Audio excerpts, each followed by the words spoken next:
Welcome back, everyone. Today, we're taking a deep dive into Think Straight, Change Your Thoughts, Change Your Life by Darius Foreau. Ooh, that's a good one. Yeah, if you're trying to kind of wrap your head around like how to control your thoughts, maybe understand them a little better, this is the book for you. It's Yeah. really all about like living a happier, more fulfilling life. And it really gets into the nitty-gritty of like why thinking is actually like really hard work. Right. Yeah.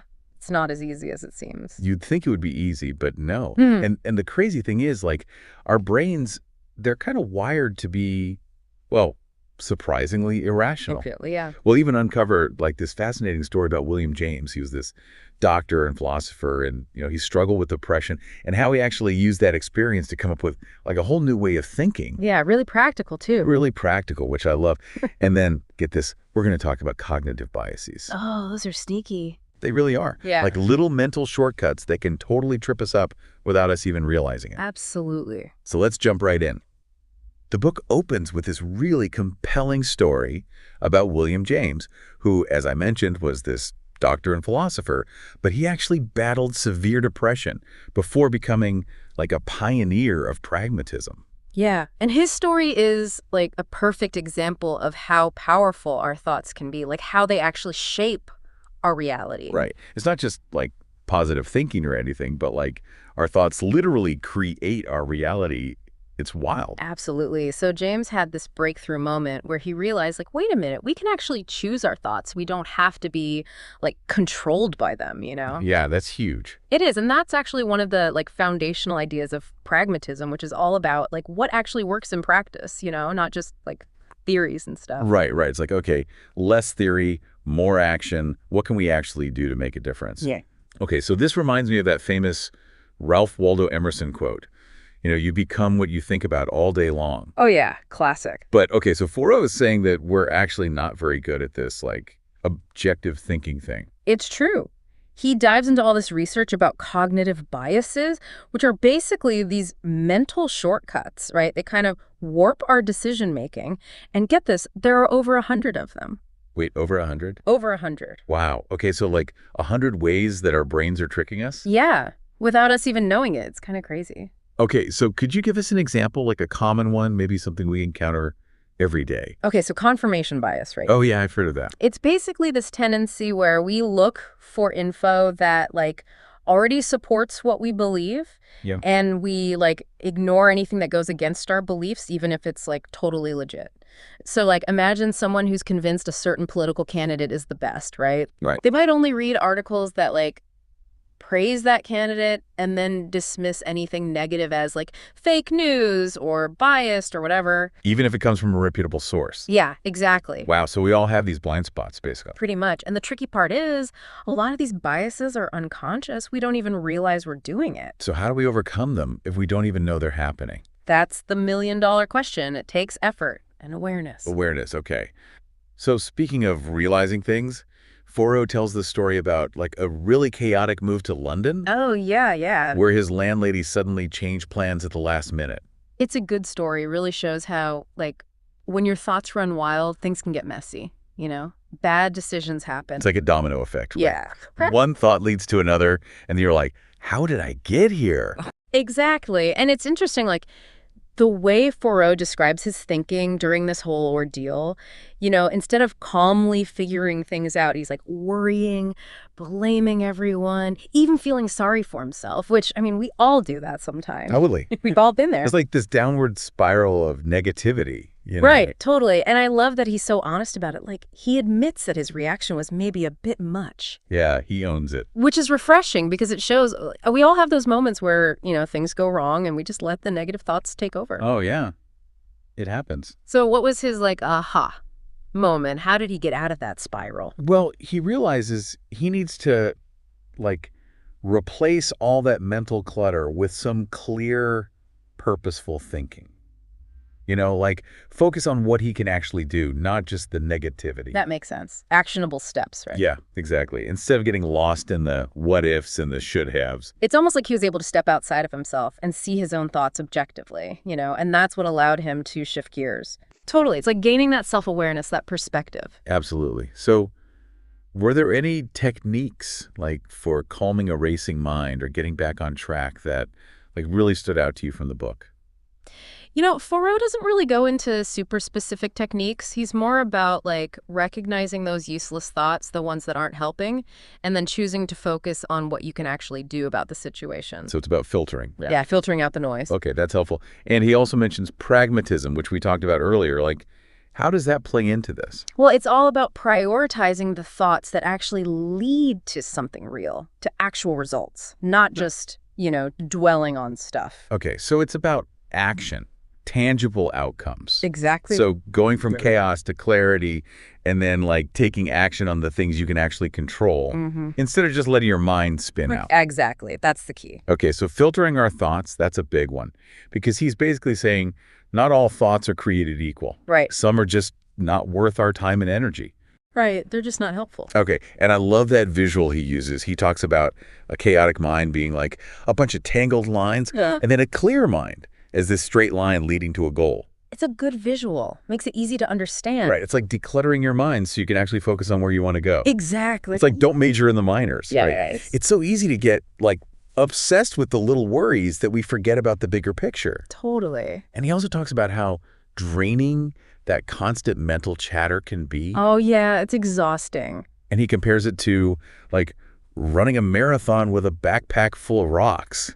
What a visual, right? Like, who would do that? I know, right? So we need to like release our minds, give them a break. Definitely. But how do we actually do that? I struggle with that. Like in this world where we're always on, always connected, it's tough to just switch off. I hear ya. It's hard. Yeah.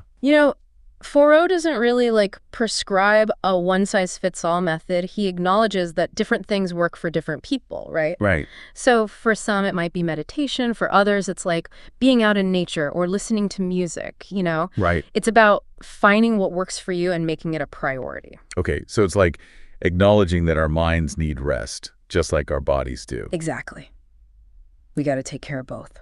And then there's this interesting technique he mentioned about drawing your thoughts. Have you heard about that? Oh, yeah, yeah. So how does that work? It's all about using visualization, right? Like how drawing can actually unlock new insights and help you organize your thinking. And he gets this inspiration from Leonardo da Vinci. Oh, wow. Yeah, da Vinci was the king of visual thinking, Yeah, he was ahead of his time. Totally. And Thoreau even shares examples from da Vinci's notebooks in the book. I love that. Yeah, it's cool how he connects seemingly random things like art and philosophy. I know, right? Yeah, and his point is that we can all benefit from using visuals in our thinking. Whether it's actually sketching or diagramming, or even just picturing things in our minds. Okay, so it's not just for artists. It's like for everyone. Exactly. It's a tool for everyone. Yeah, I've noticed that myself. Sometimes when I'm really struggling to explain something complex, if I sketch it out or even just picture it in my mind, it helps me make sense of it. It's like shifting gears in your brain, Right. Going from words to a more visual way of thinking. And that can be really helpful for certain things. Oh, yeah, definitely. Like for solving problems or being creative, Absolutely. Okay, so Thoreau also really stresses self-knowledge, right?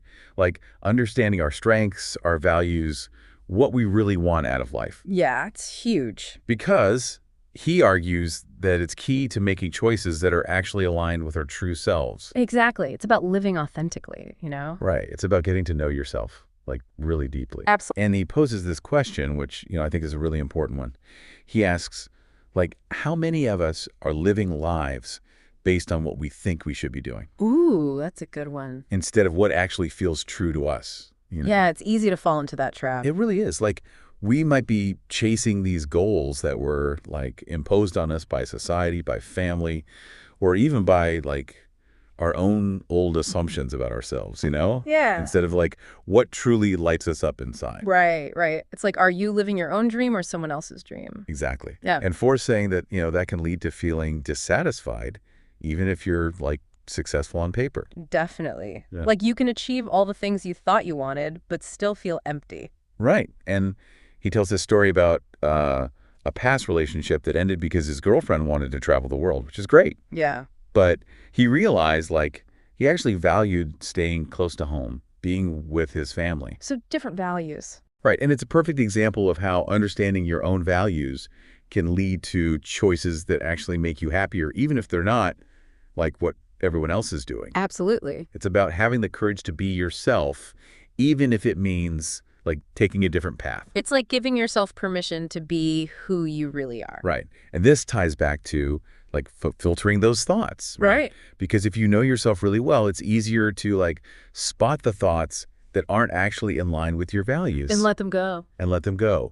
And then you have more energy for the stuff that matters. Exactly. So it's all about making choices that reflect who you are, not who you think you should be. But, you know, there's also this danger of overthinking everything. Oh, yeah. Analysis paralysis. Right. Forbeau is definitely big on taking action, not letting yourself get stuck in that overthinking loop. He's all about moving from thinking to doing. And he tells this really powerful story about his grandmother, you know. Oh, yeah, that one's moving. And the regret she felt for all the things she didn't do. It's a reminder that we often regret the things we don't do more than the things we do. It's powerful, right? Yeah. And then he asks this question, and it really made me stop and think. He says, like, what's one thing you've been putting off that you could actually do today? Wow. Yeah. Makes you think, right? It does, right? Like, what are we waiting for? Exactly. What's holding you back? Okay, so it's not just about thinking straight, but also about acting straight. Yeah. Putting those thoughts into action. Turning them into, like, tangible actions that move you forward. That's where the magic happens, right? Right, exactly. I don't know about you, but I can definitely get stuck in those mental loops, you know? Oh, yeah, we all do. Like constantly thinking about what to do, but never actually doing it. So does Thoreau, like, give any specific tools or techniques for breaking out of that overthinking and actually taking action? Yeah, he's a big fan of having like systems and routines for everyday stuff. Oh, interesting. Yeah, so like setting specific times for work, exercise, creative stuff, you know, that way you don't have to constantly make decisions all the time. Okay, so it's like automating those decisions so you can free up mental space for the more important things. Exactly. And he's also big on setting clear goals. But not just like big, vague goals. Right. He says break them down into like smaller steps, manageable chunks. That way it doesn't feel so overwhelming. Right, because when you have that like roadmap, it feels less daunting. Exactly. And there was that question he suggests, asking yourself, what's the next smallest step I can take right now? Oh, yeah. Love that one. It's powerful, right? It is. It shifts your focus, you know? Instead of being overwhelmed by this huge task, you're just thinking about that one little thing you can do right now. Right. And then you just keep taking those little steps. And before you know it, you've made huge progress. It's like the power of tiny gains.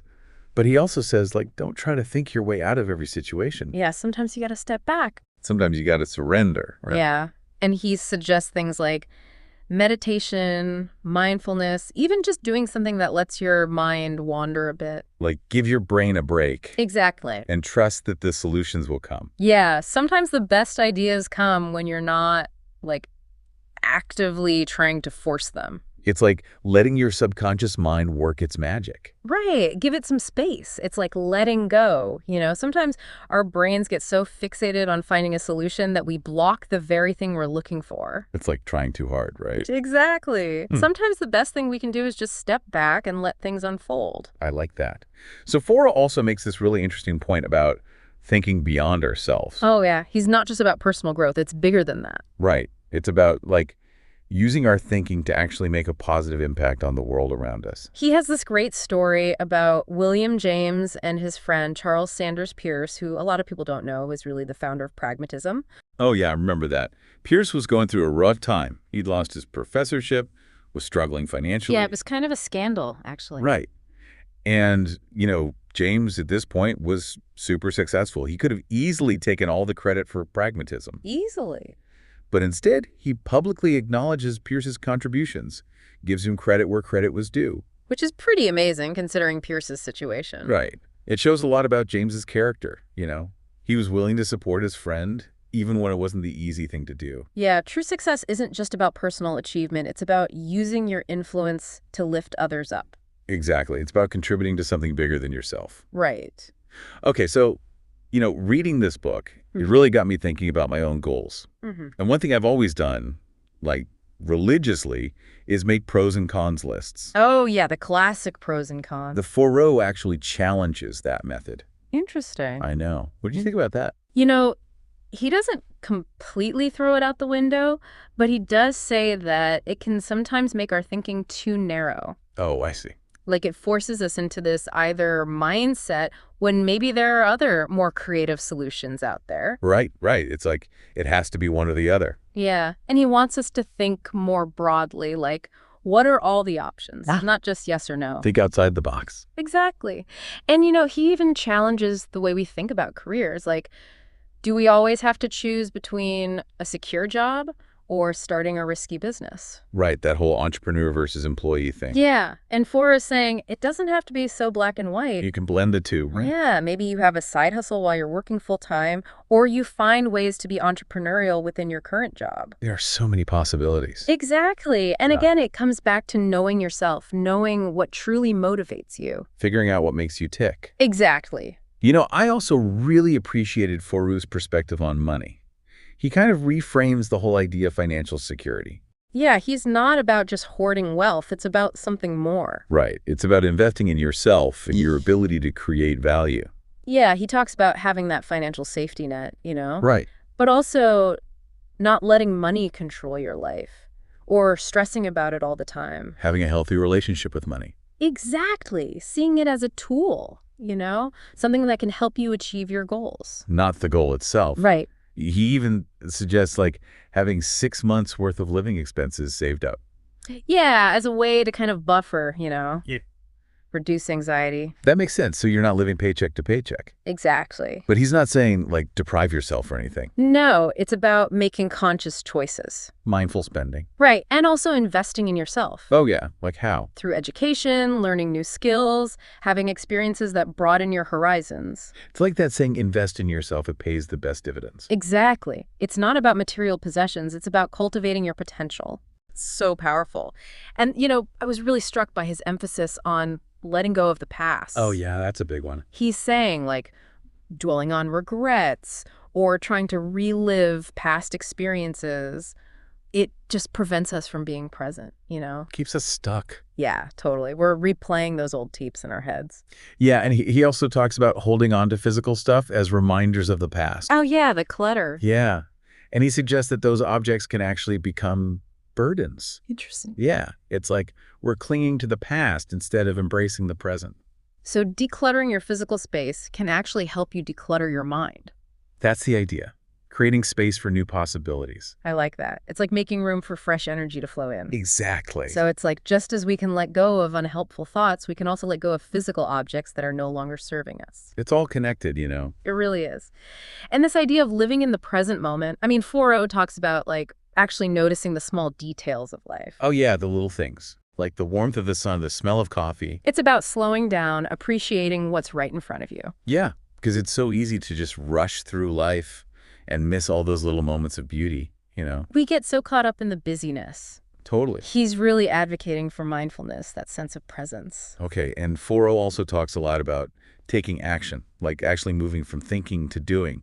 And I love his analogy of a system. Oh, yeah, that's a good one. It really highlights how habits and routines can streamline our decision-making process. It's like you're creating a system so you don't have to think about it all the time. Right. You just do it. So we're freeing up that mental energy for the bigger challenges, right? Exactly. He talks about setting clear goals, breaking them down into smaller steps. Oh yeah, we talked about that earlier. It makes things so much more manageable. And less overwhelming, right? Exactly. And I love that question. What's the next smallest step I can take right now? Such a powerful question. It gets you unstuck. It does. And then you build momentum. Exactly. And, Thoreau also says, don't try to think your way out of every situation. Yeah. Sometimes you got to step back. Exactly. Sometimes you need to just let go, let your mind rest. Like, give your brain a break. Right. He suggests things like meditation, mindfulness, anything that allows your mind to wander a bit. So the solutions can kind of bubble up on their own. Exactly. Sometimes the best ideas come when we're not